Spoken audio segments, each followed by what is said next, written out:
Something I should know about here, Mark? Oh, nope. Just click it back into here. Do you want to use the mic? Sure. I won't stray very far. Yeah. I'll go around your ear. Okay. All right. This little nub's going to kind of tuck behind your ear. So nub. Yeah. Yep, there you go. That's it. Okay. And just flip that on. I'll check the wibbles. All right. Yeah. Okay. Sounds a little loud, but everyone can hear? Okay.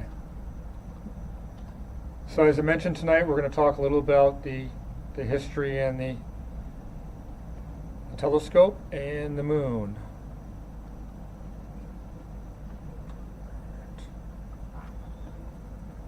Mark, is there any way to get the presenter view?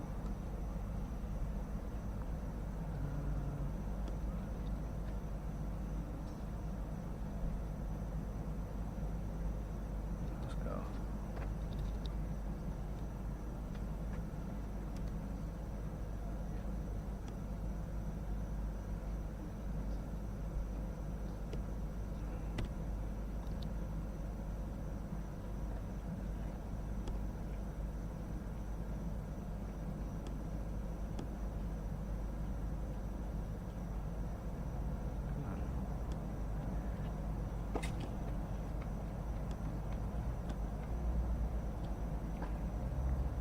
Oh, the mouse disappears.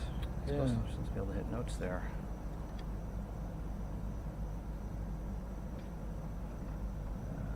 Alright, mouse is over there.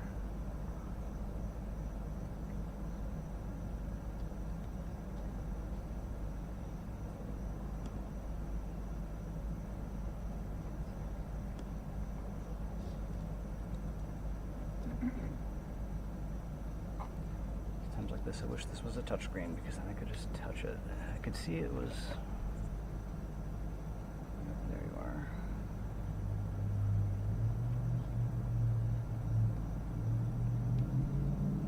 Come on.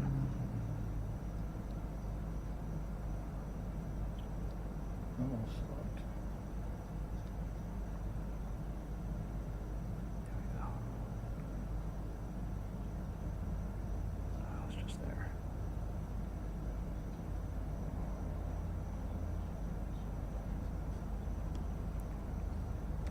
Come on.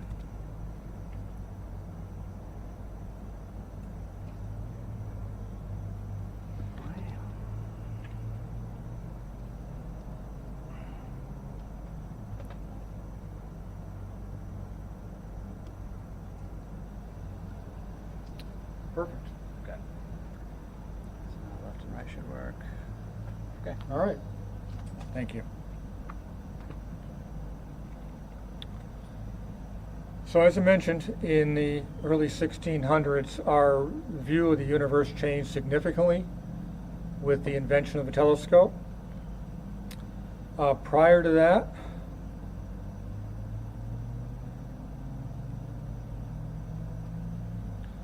the moon and the heavens were considered in the realm of perfection. So if you wanted to pay somebody the ultimate compliment in the 15th century, you might say they are as pure as the moon. Any imperfections that you might see on the moon, we believe were just reflections of those imperfections on Earth. So going back to Aristotle, centuries, people believed that the moon was a perfect sphere. Of course, that all changed with the invention of the telescope.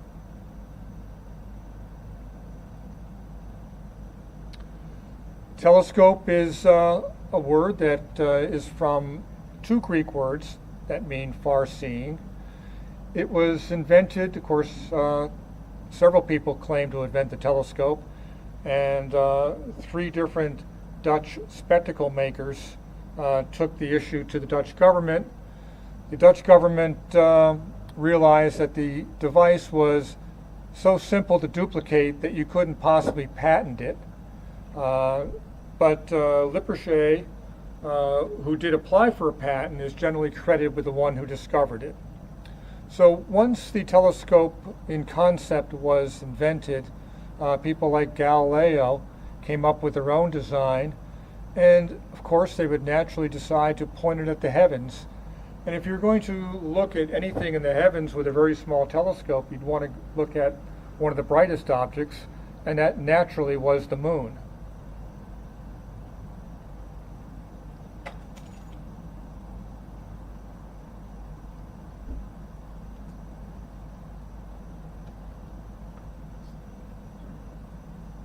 Sorry about this. Okay. So Galileo was a skilled instrument maker, but his first telescope was basically a small tube, about 2 inches in diameter, containing 2 different lenses. It didn't magnify a lot, only by a factor of 3 or so, but as he became more skilled and accustomed to the design, he built increasingly larger telescopes that were able to magnify much larger, and he was able to look at things beyond the moon. Particularly, he looked at the moons of Jupiter, which kind of revolutionized what our beliefs were as far as our place in the universe.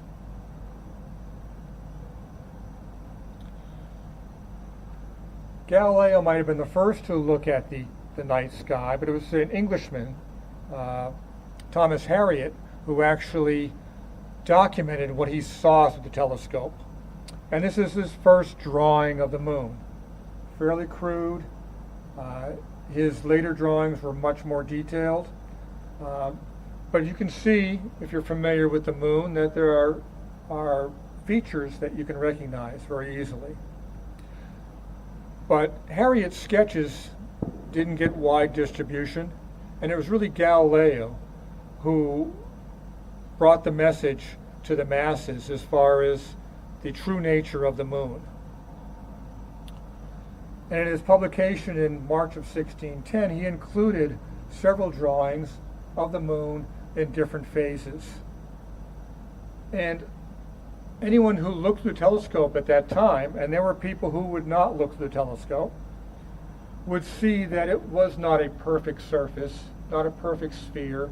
It was actually very rough, and that there were shadows cast by the surface roughness, and those shadows would change over time.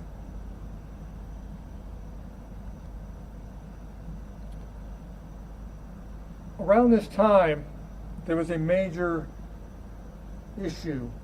As you would know at that time in history, sea travel, the oceans, were the primary means of commerce and travel and exploration. The problem with sea travel was knowing exactly where you were. And if you're off course by any small amount, it could be life-threatening. Many thousands of people lost their lives on the open ocean because they didn't know exactly where they were. You could tell your latitude very easily, your north-south position, but when it came to longitude, your east-west position, there was no natural reference. So this was one of the big scientific challenges back in the 16th century and even into the 17th century. How to determine your position at sea. If you had an accurate clock or timekeeping device, that was one method. But back then there were no clocks that could survive ocean voyages, particularly the rough seas. So astronomers looked to the sky as a natural clock. Galileo proposed using the moons of Jupiter as a timing device. You could accurately predict the timing of Jupiter's moons. Worked well on land, not so well on a moving ship, rolling deck through a small telescope. It wasn't very practical. So astronomers felt that maybe the answer lay in the moon. You could time the moon's motion through the sky. You could time the shadow of various features across the moon's surface. So there was a concerted effort to find a solution to longitude using the moon. If you're interested in the whole story of longitude, I would recommend David Sobel's book on longitude. So the reason I bring this up, again, is the connection with the moon. Landgren was a cosmographer to the King of Spain, and he was the first to create a lunar map with names. He assigned names to various features. And this was important because if you're going to time shadows, you would need to know what you're timing the shadow against. So he came up with a system of names for different lunar features. I think he also had a secondary agenda to claim the moon for Spain on the basis if you named something, then you could take possession of it.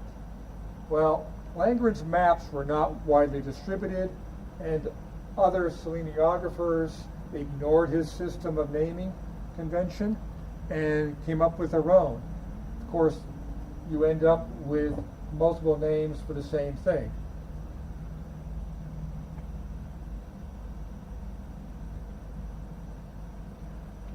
In 1651, a Jesuit scientist, Riccioli, and his former student, Grimaldi, came up with a more detailed map of the moon and a fairly logical method of assigning names to the various features. And why this is important is because other people bought into this system. It was logical, it wasn't biased, and other astronomers felt that they could adopt it fairly easily.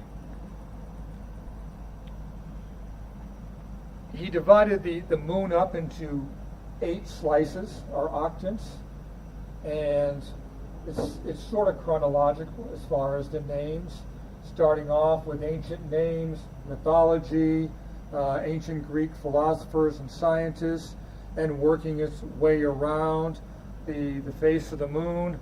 For example, you get to quadrant 3, you find Julius Caesar, who was added because of his work on the calendar. And then he's got slices there that recognize the Arab contribution to astronomy. So just about everybody was included on his map, which of course I'm sure increased the acceptance. The interesting thing is in the 8th slice of the moon, which includes the ocean of storms, he threw all the people who believed that the sun was the center of the universe. Of course, this wasn't the standard belief at the time, that the earth was the center of the universe, but those folks that followed Copernicus and other scientists of the day, he threw them all in the ocean of the storms.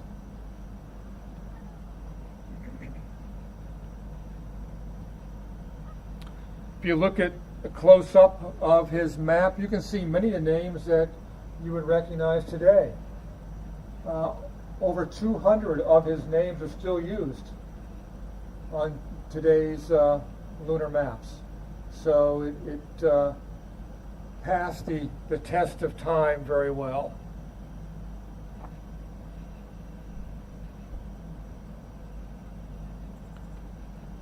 As more and more people studied the moon, of course, more details emerged. People would sketch large areas or even individual craters. You might recognize Robert Hooke's name from your physics class in high school. Hooke's law has to do with the compression of springs. But Robert Hooke was an interesting character. I don't think he was very popular. But not only did detailed drawings of the moon, but he also tried to figure out how the craters were actually formed. And he would drop musket balls in wet clay or boiling plaster and try to figure out what process was involved in lunar crater formation. And originally it came to the conclusion that it must be impacts. Something was hitting the moon. But of course, back in those days, rocks did not fall out of the sky, so he kind of dismissed that and went to volcanism as his backup method.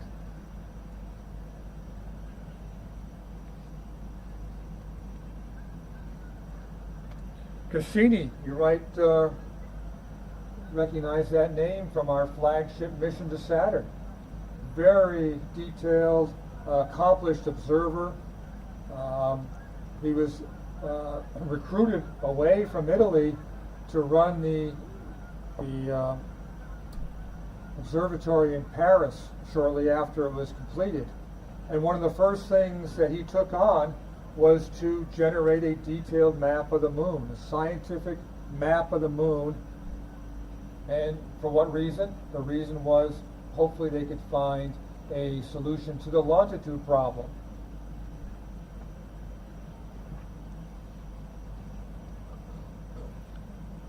Early refractors had issues with the quality of glass that they used, and also that the quality of the figuring of the lenses was such that it wouldn't necessarily bring all the light into focus at the same point. One solution was to make the telescopes much longer to alleviate some of that problem.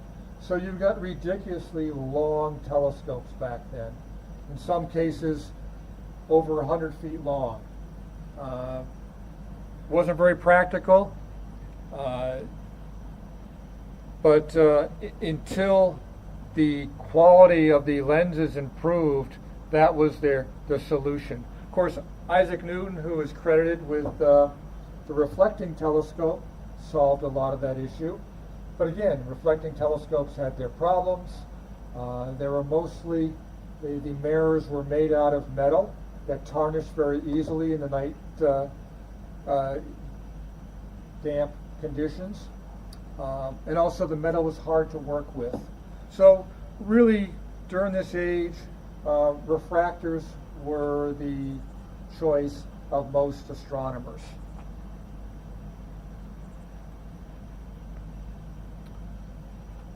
William Herschel, of course you're familiar with Herschel because he discovered the planet Uranus. If he hadn't discovered the planet Uranus, he might have been lost in history because he started off observing the moon, and he was convinced that he was seeing forests and different Earth-like features on the moon.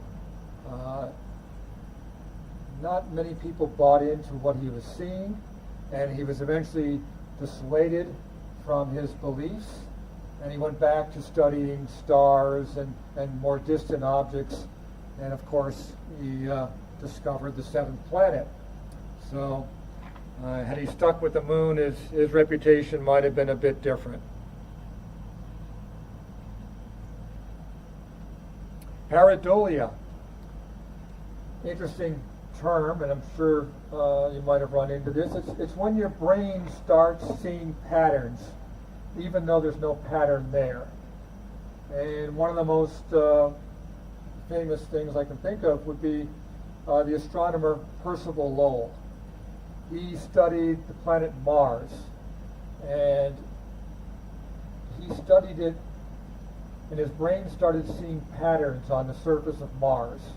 And he was convinced that there was a very extensive network of canals, probably built by some intelligent civilization on Mars. Very few other people could see this pattern, but his brain was connecting dots of light and dark on the surface of Mars and coming up with this fantastical network. Well, he wasn't the only one. Gutherson, who was a very accomplished lunar observer. In fact, there are a couple of features on the moon, volcanic domes and a crater that are named after him. So he wasn't an amateur by any means as far as getting into lunar observing. But on the morning of July 12th, 1822, he has a 2-inch telescope, which is a pretty small telescope for that time period, and he's looking along the day-night line, and I've done the same thing. I've looked at what he was looking at under the same lighting. Comes across these series of ridges, dark ridges, and he sees a pattern that's not natural. And he's convinced that what he is seeing are walls of a city. And he observes the same area of the moon several more times that summer before announcing to the world that he's found a lunar city. Well, of course, he was famous for a very short period of time until other people started to try to find this same city and were not able to. But again, it's because his brain was seeing things that really weren't there. I've looked at this area many times. I've photographed the area. If you want to look at it for yourself, it's just south of the crater Eratosthenes. Best to see around the first quarter, third quarter moon when the shadows are nice and deep. But these series of ridges that you can see through a telescope, he connected them into city walls. So, again, he got the local populace very excited, but most astronomers were not able to see what he was seeing.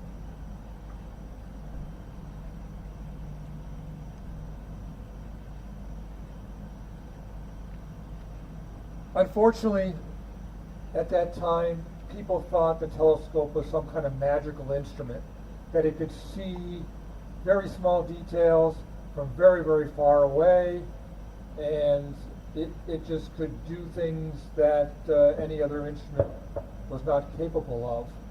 Now, of course, many people never had the opportunity to look through a telescope to see for themselves what it was capable of.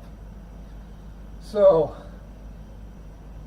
in August 1835, Richard Locke wrote an article in the New York Sun, fantastical article claiming that Sir John Herschel, who was the only son of William Herschel, was down in South Africa with this stupendous telescope that could see minute detail on the moon.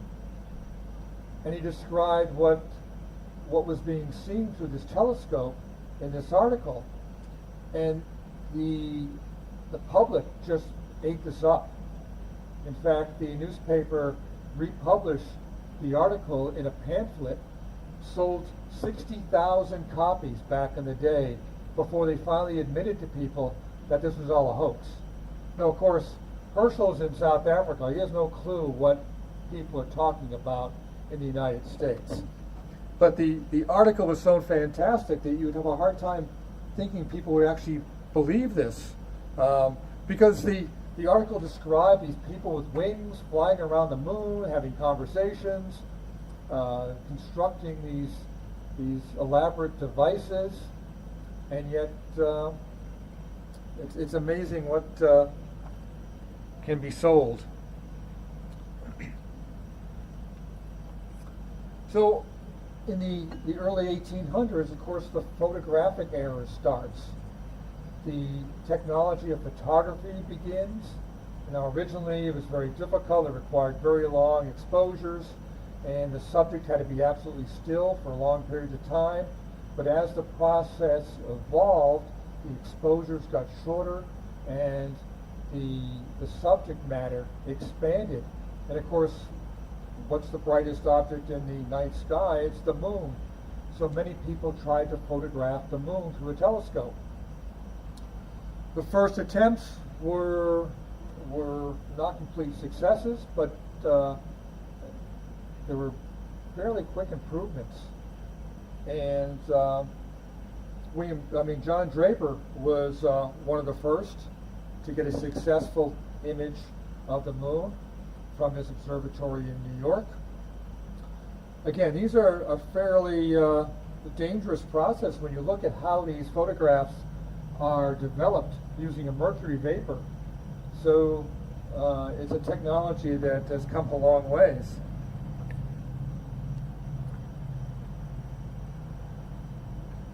In 1842, a gentleman named John Benjamin Dancer photographs the moon from Manchester, England. He's the first one to photograph the moon from England, and he used a 4 1/4 inch telescope.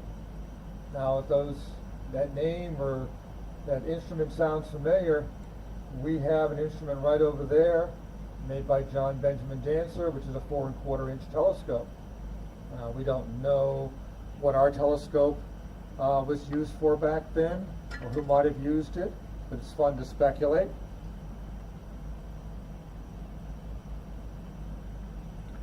Not everybody took direct photographs of the moon. Naismith, once he retired, he was a retired engineer, he would do observations of the moon, and then he would build these plaster models of what he saw, and then he would photograph the models. So it was a very different perspective of the moon, and you can see you get some very stark images from photographing his plaster models. So that was just a different take on lunar observing.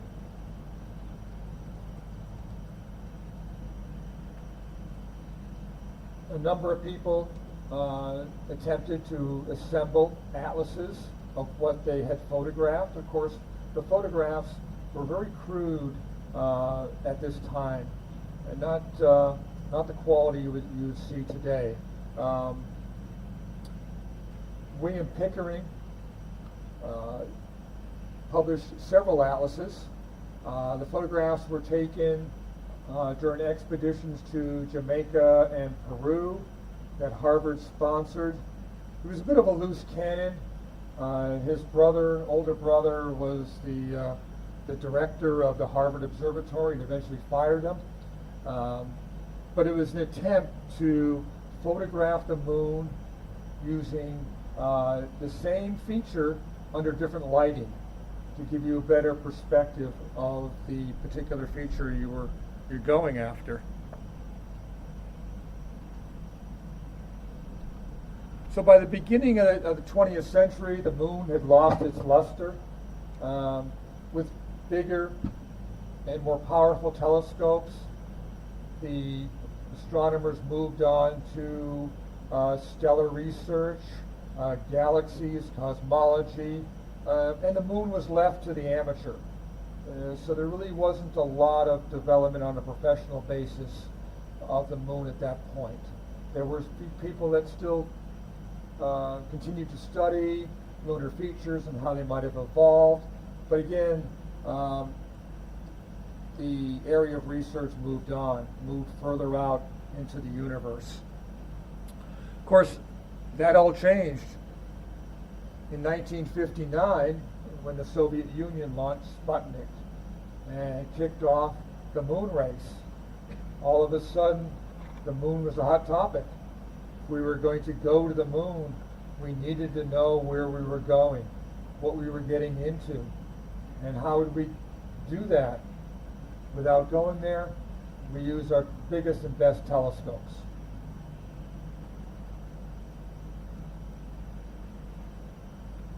Gerald Kuiper and many other notables at that time came up and developed 4 different photographic atlases of the moon.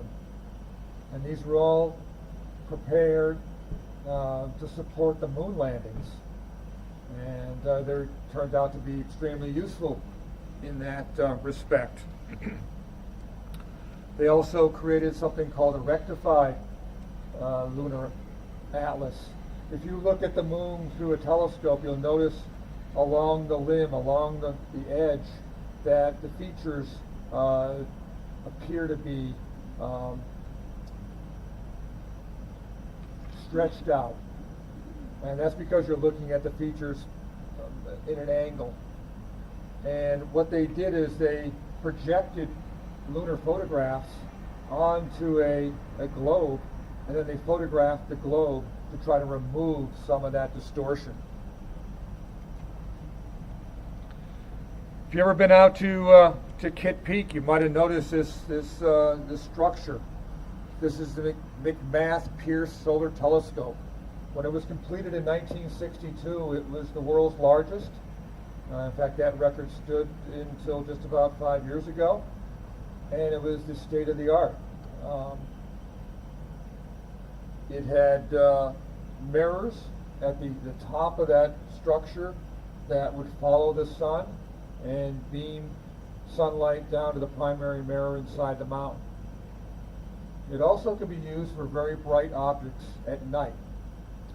And what they did is they used it to follow the moon during the early phases of astronaut training.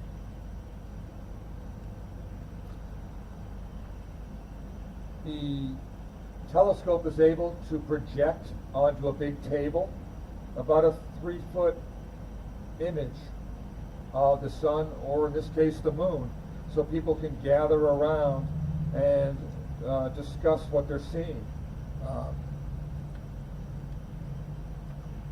Geologists use this telescope to train the astronauts. These astronauts are very accomplished pilots, but what NASA wanted was them to also be scientifically educated so they could describe what they were seeing on the moon. And this telescope was used for this.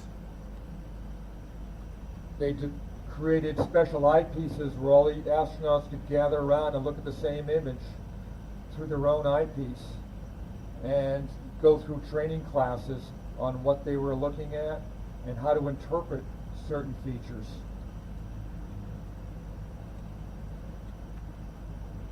Even after the Apollo program ended, we still were using equipment that was left on the moon, in particular the retroreflectors.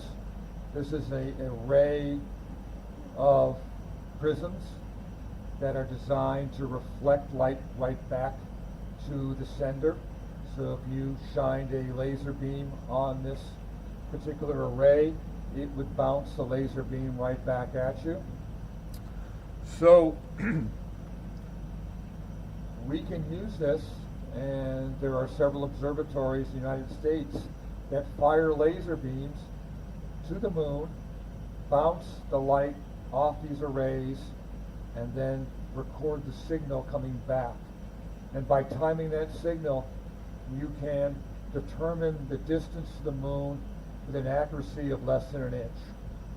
And they've used this to test Einstein's theory of general relativity, to measure the rate at which the moon is moving away from the Earth, to determine whether the moon has a liquid core, all using that equipment left by the Apollo astronauts.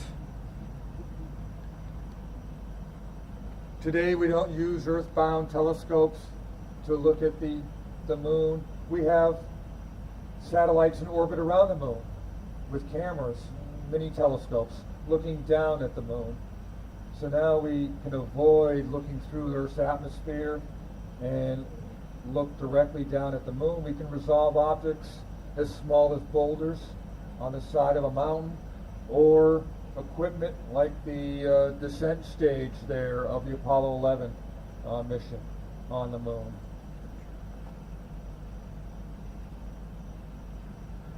Telescopes do have some value. At the Marshall Space Flight Center, they have several telescopes that monitor the moon, the unlit side of the moon, and they're looking for flashes of light that indicate something has impacted the moon. Some small piece of material has slammed into the moon, created that flash of light. And this is because we plan to go back to the moon at some point. And it'd be nice to know what kind of environment we're going back to. So telescopes are still trained at the moon, just not as many as there used to be.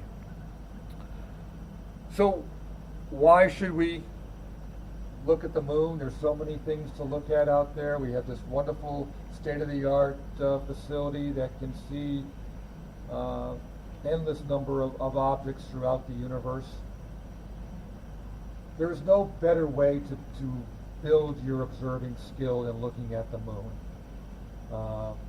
You can use any instrument of any size.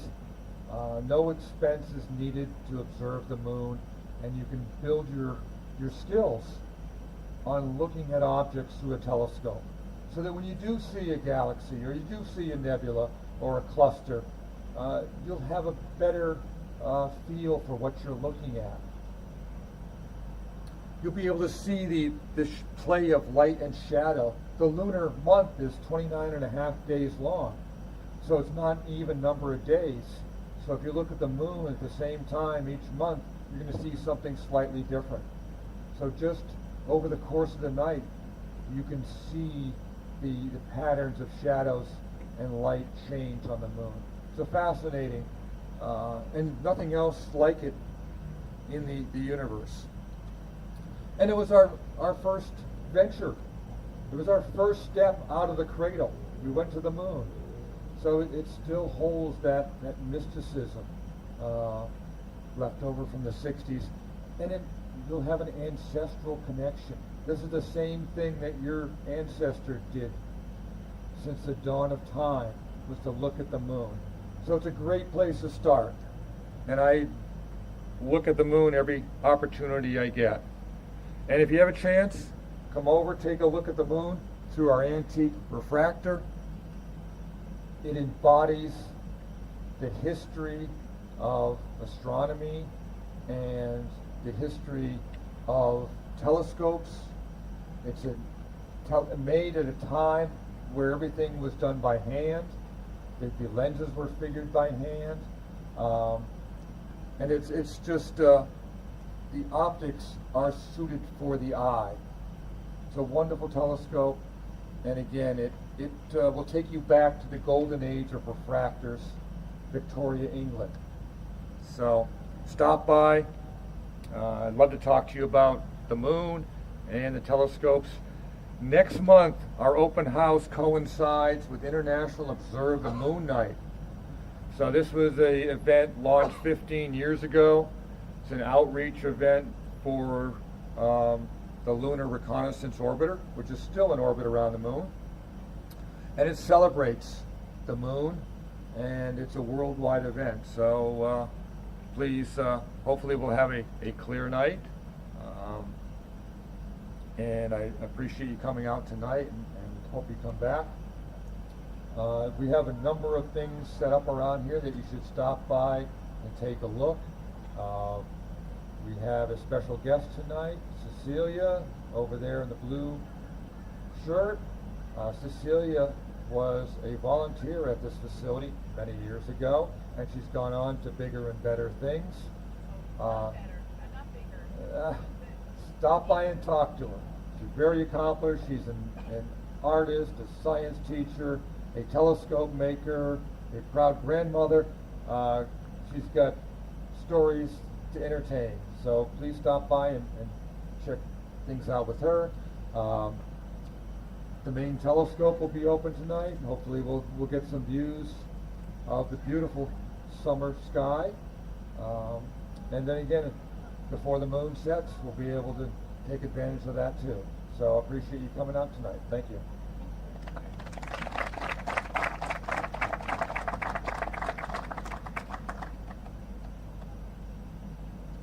Any questions, or you can stop by, and if you do, later on. Thank you.